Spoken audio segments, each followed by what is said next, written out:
ஸ்ரீ குருவாயூரப்பன் திருவடிகளே சரணம்.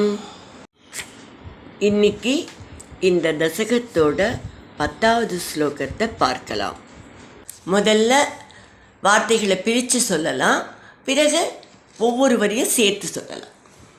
பிரஹ்லாத வம்சஜதயா க்ரதுபிர்த்விஜேஷு பிரஹ்லாத வம்சஜதயா க்ரதுபிர்த்விஜேஷு விஸ்வாசதோனுததிதம் திதிஜோபி லேபே விஸ்வாசதோனுததிதம் திதிஜோபி லேபே யத்தே பதாம்புகிரிசஸ்ய சிரோபிலால்யம் யத்தே பதாம்புகிரிசஸ்ய சிரோபிலால்யம் சத்வம் விபோ குருபுராலய பாலயேதா சத்வம் விபோ குருபுராலய பாலயேதாஹ. பிரஹ்லாத வம்சஜதயா க்ரதுபிர்த்விஜேஷு விஸ்வாசதோனுததிதம் திதிஜோபி லேபே பிரஹ்லாத வம்சஜதயா க்ரதுபிர்த்விஜேஷு விஸ்வாசதோனுததிதம் திதிஜோபி லேபே யத்தே பதாம்புகிரிசஸ்ய சிரோபிலால்யம் சத்வம் விபோ குருபுராலய பாலயேதா யத்தே பதாம்புகிரிசஸ்ய சிரோபிலால்யம் சத்வம் விபோ குருபுராலய பாலயேதாஹ. இப்போ நாம் இந்த ஸ்லோகத்தோட வார்த்தைகளை பிரித்து அர்த்தங்களை பார்க்கலாம். திதிஜக அப்பி, அசுரனாக இருந்தும் மகாபலி, கிரிசஸ்ய சிவபெருமானின் சிரோபி லால்யம் எது தலையில் வைத்து கொண்டாடப்படுகிறதோ தத் இதம் தே பத அம்பு, அந்த உன்னோட பாத தீர்த்தத்தை லேபே அடைந்தான்.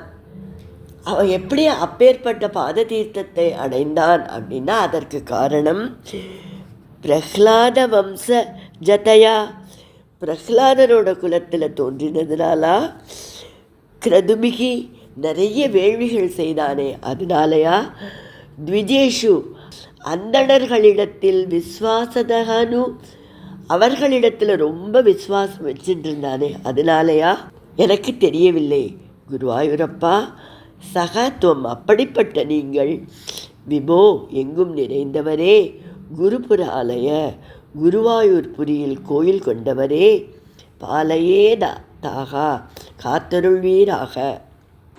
இப்போ இந்த ஸ்லோகத்தை முழுவதுமாக பாராயணம் பண்ணி இதோட முழு அர்த்தத்தையும் பார்க்கலாம்.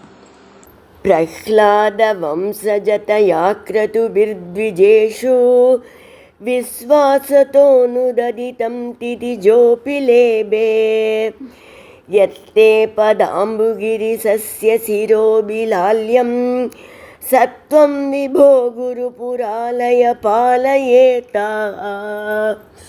புண்ணிய தீர்த்தங்களையெல்லாம் புண்ணியமாக்க வல்லது உங்கள் பாத தீர்த்தம். அதை மகாபலி பெற்றது எப்படி என்று பட்டத்திரிகள் வியந்து போகிறார். பிரஹ்லாதன் வம்சத்தில் பிறந்ததுனாலையா, நிறைய யாகங்களை செய்ததுனாலையா, பிராமணர்களிடத்தில் மகாபலிக்கு இருந்த பக்தியினாலையா, அந்த பலி சக்கரவர்த்தி பரமசிவனுடைய தலையில் விளங்கும் உங்களுடைய பாத தீர்த்தத்தை அடைந்தான்.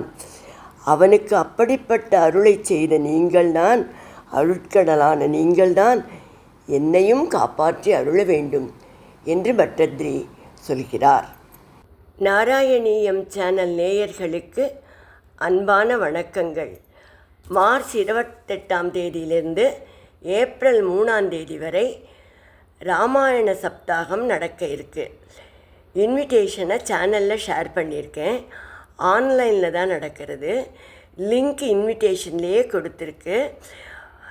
மாலை 5 முதல் 6:30 மணி வரை விருப்பமுடையவர்கள் கலந்து கொள்ளுமாறு கேட்டுக்கொள்கிறேன்.